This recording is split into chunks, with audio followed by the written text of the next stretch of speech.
Well, what a delight to be back with the simrigs.com Ausproam Sim Series ready for Season 8. Strength to strength of one of the Australian sim racing community's best GT3 leagues.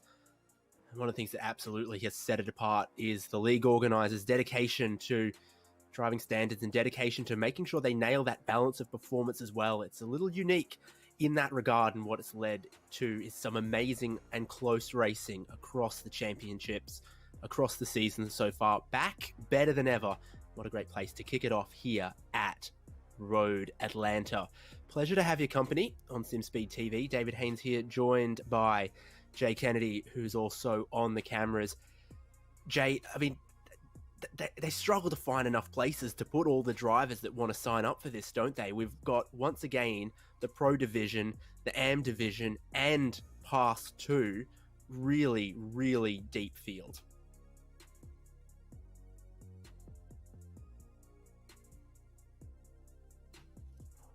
It? No, I didn't. There we go. It's working now. Yeah, absolutely stacked field.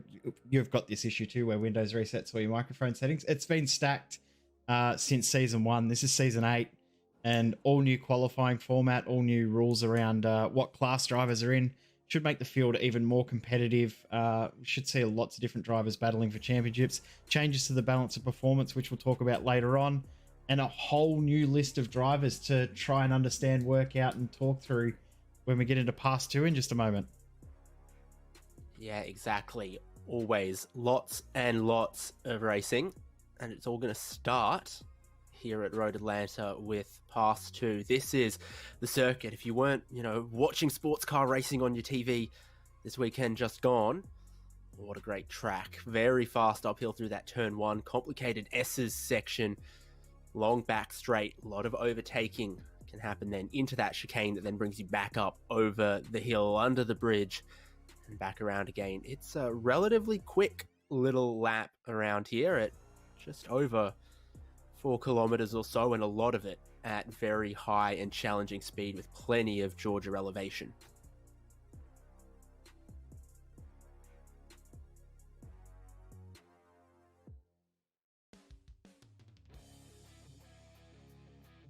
Let's try that again. It's an absolute staple on the iRacing surface. It's so iconic. It is absolutely brilliant. One of my favorites when I was racing. This should be a load of fun in these cars. GT3 racing at Road Atlanta is an iconic combination in US sports car racing as it is. So IMSA, Road Atlanta, Petit Le Mans on the weekend just gone. iRacing Petit Le Mans coming up this weekend. It's going to be a fantastic night of racing, a really good preview for what we might expect when we get into Petit Le Mans on the weekend. Yeah, we love it. Lots of different brands, shapes, and sounds battling each other for victories at Road Atlanta is what we can expect. What a great circuit. They are qualifying at the moment for PASS2, but we still need to set the scene on the championship. This is how PASS2 is going to work out. A 25-minute race coming up. 30% fuel tank maximum is going to see them need to stop to get through it, and a fixed setup. And it's Aaron Obersteller on pole, sharing that front row with Stuart Brown. Then you've got Jake Jackson and John Gagliardi for row number 2. David Baz and Jason Muscat. Patrick Panton and Ben Pollock. Some names returning there for sure. So this series and this season. Hayden Schultz and Ian Jordan. That is our top 10. And you got Zach Christie and Nick Buxton. That's the top 12. Next row is Simon Dwyer and Nick Bottrell. Hilton Booth, we saw a bit of in that qualifying session, shares his row with Jake Janovich. Jamie Blackman we saw, and John Nicolaife we saw. Well, they're going to share a row together back there. Adam Hillmotion and Hamish Munro, Matt Hardigan, Jack Anderson, Tom Brown, Toby Wilson, Sam Batty, Sean Newens, Ken O'Hara, and Rodney Hobbs, I think, were the drivers with qualifying times. No qualifying time for Jake Buxton or Dean O'Brien. Dean O'Brien's in the wrong session. That's why you see his name in blue. He's a AM driver, so AM drivers will come up in blue when we get into Pro-Am, and Pro drivers will come up in green. Make it a bit easier for us, maybe. I say maybe. Probably will make it harder. We'll probably get them all confused. Well, I will. Don't Well, think positive up until that point. So we've got a truncated formation lap here. You can see the field are ready to roll just before turns 10A and 10B. So it will be a pretty quick little formation lap up the hill under the Fox Factory Bridge. And then rules from this league that will be enforced is your pole sitter can't back the field up too far. They've got to hold their speed until the green flag drops. Should give us a pretty fair 2-wide start. And then it's the run down the pit straight into the fast turn 1, where everyone's going to have to cross their fingers and hope to make it through cleanly there. Does narrow up a fair bit too, coming out of turn 1, 2, and into that the S's section through 3 and 4. So big pinch point at turn 3, isn't it? Yeah, it is. Yeah, it can catch a lot of drivers out too. So hopefully we don't see too many issues and too many incidents at that point. There is every chance we will. Fingers crossed it's all relatively clean, under control before we get to that point. It's Porsches, Ferraris, Audis, BMWs, and Mercedes. It's a new season, Season 8. The simrigs.com Ausproam Sim Series, and PASS2 is here to kick it off with their race as we head into the evening. The pace car is in, and your pole sitter, Aaron Obersteller, is going to lead him away. Green flag comes out, and he's caught napping just a little bit. The driver on the outside of the front row getting a great launch. Stuart Brown has his nose in front, and it's quite the stack up on the inside line. Good launch from the front row around the outside for Stuart Brown. Behind, everyone needs to mind their manners, mind their spotter as they reach the turn 3 crest, curb, and pinch point up front. All good so far through to the famous S's. It looks like we're going to get through relatively okay. A little bit of side-by-side still going on at the back of the pack, but everyone's got into single file very, very nicely. Very, very impressed. Well done. We see half as clean in that when we get into Pro-Am. We're going to have a very good start. Yeah, tidy so far, but there's still a lot of racing to go in this 25 minutes with a pit stop and with a pretty good-looking field at the far end of the track. A little bit of side-by-side. Jiggery-pokery, as they like to say, and that looks like Pollock around in the BMW. Drivers trying to avoid it. A little bit of smoke, a little bit more door banging. No massive incidents here, but definitely split the field up a tiny bit.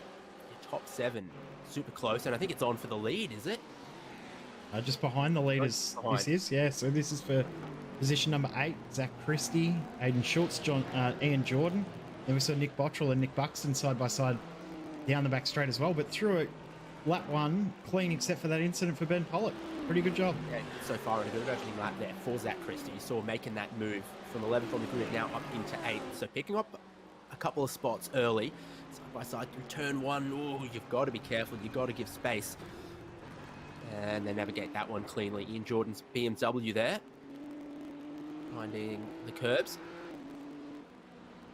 Change of position that we just missed off camera there, but Jason Muscat, sorry, John Gagliardi, if I could get that out, just getting past Patrick Panton through the S's. So been a bit of a change of position there. Let's go have a look. Gagliardi started on the second row. Well, Muscat actually got through, so yeah, I think he might have just caught a little bit of the grass on the outside of turn 1 or something. Easy to do because a couple of drivers have actually gotten around him. Too much curb. Yeah, too much curb at turn 1. Wiggles it a little bit. It's on the wrong side here at turn 3, and then you can hardly see that corner until you're already on it. And then once you're offline, you've got to be cautious. So that cost him a little bit of that momentum. And of course, 29 cars out on track, he'll get gobbled up pretty quickly. So that's what happened to him. It is on for the lead now, though. I've predicted the future rather than just looking at the wrong place at the wrong time earlier. Stuart Brown is still holding on to that lead, though, that he took off the race start, but Obersteller, the pole man, was immediately back to second. Now trying to wrestle that lead away, potentially, right back into it. Ferrari versus Mercedes, then with Porsche behind him. Or is that a slowdown for Stuart Brown? Because he's just given up a whole heap of time there and just gives up the lead. Very possible to get it wrong across the curbs on the exit of turn 5 as well, though. Sometimes your quickest line is to leap across them, but these, the GT cars, not open wheelers, but they do have a little bit of a sensitivity to the curbs. So Obersteller gets the lead back. Look at the Ferrari, the prancing horsepower right into the slipstream, down the back straight. Track curves around to the right. The inside line is at the left. Obersteller doesn't feel the need to defend it at this point. Side by side they go. Oh, it's tough. Obersteller is going to hold on because Brown, a little bit of contact around in a really, really awkward spot. The whole field coming, and he knows he can't just drive straight back into it. So he has to find reverse gear, and he has to do it again. That is a tough, tough break for Brown. He's down the inside, went in relatively deep, but left a car space, and that then had him pinched at the next apex. We'll have a look at it again from onboard. Great run. Gets offered the inside, looks to take it. They both have to break pretty deep in here. And just a little bit of contact. The smallest bit of contact as well. This might give us a bit of a view of how good a job everyone did to avoid him too, because tough spot to avoid a car, especially when you're in a tight pack of cars, because that's where the natural line is out there. So have a look at how many positions he's losing here. Good job from Brown to back out of the way. That 14 or 15 spots he's lost. Yeah. So he's gone from 28th the lead to 28th, unfortunately, out of all of that. Taking the lead. Yeah, he's already in the lead there, by that. So yeah. This has happened while we were watching the replay. Turn 1. Yeah, Porsche's to the front. Yeah. It's a better run out of the final corner. Which, of course, the car of Obersteller, he was a little compromised because he probably was looking in his mirror and was worrying about what was going on behind him too. So, high possibility of that. Good move to get that done. Now, has a 2-second margin over everyone else. Leading, then at the back of the field. Now what? Trying to work his way back through the field some in his Ferrari. Wide. Is it going to be these curbs at 5 here? Yep. A lot of the apex curb wide. The exit curb really, really gets him. And then... Oh, no. You knew it was going to happen. He was so careful rejoining last time as well. The frustration when you're battling from the lead and then have to kind of wait for almost the whole field to go through. He was so good that previous time. Was it Ken O'Hara, the car, or was it... Oh, it was Jake Buxton, essentially? I think it would have been Jake Buxton. He's got another issue as well, so... Great work from him. Very, very fast pit lane here as well. 72 k's an hour, and it's not that long either, so deltas aren't massive. What has happened? John Gagliardi, needed that lap, because that is coughing and a spluttering, and he's a long way from being able to get over that hill in the final sector as well. John Gagliardi has missed the memo on when to stop. It was not a strategy call, it was a mistake. Yep. And we have seen this before. Anyway, stopped going through. We have seen this in PASS2 before, haven't we? Where drivers new to the series or haven't raced in PASS2 before, or even in Pro or Pro-Am that joined for the first time, don't realise that there's a pit stop needed for fuel, a fuel limited race, and find themselves running short. Hey, well, this pack's got heated after the pit stops, hasn't it? This is for P number 5. Oh, no! Oh, Penton, Christie, Ian Jordan there as well we were just looking at. That's big damage for almost all 3 of them. You're saying getting heated. It is boiled over. Sam Batty for Drop Bear Motorsport, the biggest move up 11 positions. It's a great battle here. 7th, 8th, 9th, etc. Further back, it's going to be a close moment. What on earth between the drivers you were just talking about, Matty and Wilson, both on their lids? No, the Porsche ends up on its wheels, but that is a turtle of the BMW. I don't even understand how that happened. Not confident what line the Porsche thought it was taken.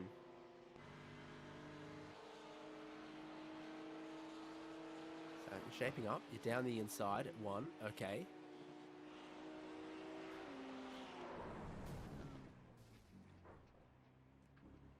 think it's going to be one of those incidents, whichever way you look, whatever car you look on board with, it's going to look like it's the other car's fault. Very good start to the race for Aaron Obastella. Gets a good run through turn 5. It seems just like such a tricky corner. I remember we watched one of the other Ferraris get a bit of a dog's breakfast to that one. So you go out wide on that curb and gosh, these cars do not like it. Obastella's using it to go over, under, try to take a dig here for the podium. Classic rotor lantern move there through that section side by side. Down the back straight. Not quite enough to get it done. And I'm a little surprised that Obastella wasn't able to get that move finished, but Muscat's doing a good job of defending this spot. Yeah, sure is. So on the brakes here for 10A and B, not quite clear. They do got to go side by side, give each other a bit of space and respect. I think Obastella's just covered that one off for podium position. But their next driver position is now a chunk ahead of them in Baz, and then a chunk of time to Jackson as well. You've got to have a lot of confidence in how you think the car is going to react to clip that apex curb and then carry the speed out across the exit curb as well. And a lot of confidence. Here's Nick Bottrell as he gets Simon Dwyer about where we saw Obastella get Muscat as well. And you could see he's just willing to brake quite a bit deeper in a few places, willing to carry a little bit more speed. Expect him to maybe try to get around Nick Buxton in a second here as well. Buxton's following middle of the road in a defensive line. So Bottrell's going to look around the outside of 10. It's not going to work. Oh, and he loops it. Both of them catch a bit of dirt, but it's the Audi that loops around, stuck at the apex. You're 6 and 7, so be very, very disappointed. Battles at the front have all petered out, but still going on between Buxton and Dwyer. Without Bottrell in the mix, but that's brought the rest of that group up because they all had to check up to avoid him. Oh yeah, it's mental here, all for position. Buxton, Dwyer, you're looking at Blackman trying to make a move there. John Nicolai just behind in his Mercedes there as well. And Hamish Monroe sneaking into this too. Oh, Nicolai noticed the tail with one of the Porsches there. Check up at that corner that then feeds them onto the back straight. How's the horsies for the Mercedes? You'd expect the draft to be pretty strong, and with the power that the Mercedes should have, see them close up, but still a pretty even mix, balance performance-wise. Yeah, it's certainly working at the moment. So Porsche's around the outside, the BMW gets to the inside. Monroe. I'm going to put that in the box that you created earlier of whoever's perspective you watch it from, it's going to look like the other guy hit him. Yeah. It's one of those great things. Run. Oh, final corner, he's got such a run. But yeah, there's the white flag.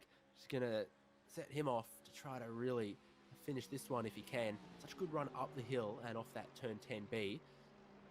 Wide out of turn 1, carrying the speed there. So you cannot see the apex until you've already turned into it. So again, turn 5 is the big separator here. So you can get the run out. Now. Oh, don't. You're kidding me. No, don't. I thought that was going to end in tears, but look at what it's done. Just that attempt at distraction has compromised all of the momentum. He's lost so much ground from that. Interesting too, Hamish Munro has had to come into the pits on the last lap. Received a black flag for that incident earlier on, so I'm guessing he exceeded the incident limit. Wow. So for Obastella there, I think he's, gone a little early on that one, really. Yep. Does not look in the position to be able to try to take this second place. Oh, I was worried for a second there. A little bit of a last lap moment for Jake Jackson as he has to go around. No worries at all. The checkered flag is for him, and he's going to kick off Season 8 with the PASS2 victory. Baz holds on to that second, and Obastella completes the podium, the pole sitter. Battle for 8 still ongoing here. Blackman, Dwyer, Nicolai still going in this fight. That car involved as well. I was going to say anything could happen here, but the anything that could happen is running off the road. Blackman's got his 8th. Dwyer in 9th. Nikolaev completes the 10th. And Pollock might be able to steal a spot here from Hilton Booth right at the line. No, had to back out of it. Couldn't get the momentum, but the car, all the way offline there, Rodney Hobbs. Hobbs was the car that we saw slow through the S's there when we had the battle for 8. So I wonder if he got sent out there when he was trying to avoid everything, or whether he's gone out there all on his lonesome. But that's the race done. And I tell you what, there was a lot of action in that one. Yeah, no doubt, and great to see no singular dominant mark for the first race there. Jake Jackson takes the win. David Baz second. Obersteller gets the first pole position the season and completes it with a podium. You got Jason Muscat, Patrick Pantin, Aiden Schultz, Nick Buxton, Jamie Blackman, Simon Dwyer, and John Nikolaev as our top 10. And the biggest mover in there was Jamie Blackman from 17th on the grid. Hilton Booth, Ben Pollock, Nick Bottrell, Zach Christie, Hamish Monroe, Matt Hardigan. We were watching that battle group right at the end. Plenty of racing for everyone, not just up front. Yeah, Matt Hardigan, Shane Newens, Jack Anderson, John Gagliardi, and Sam Batye. 19th and 20th lap down there. Same for Ian Jordan and Tom Brown. And then 2 laps down, Ken O'Hara, Adam Hillmotion, Toby Wilson, Rodney Hobbs. And I guess you call that a retirement probably for Jake Buxton, Stuart Brown, and Jake Janjevic. And we're hopefully going to see Dean O'Brien in a couple of minutes.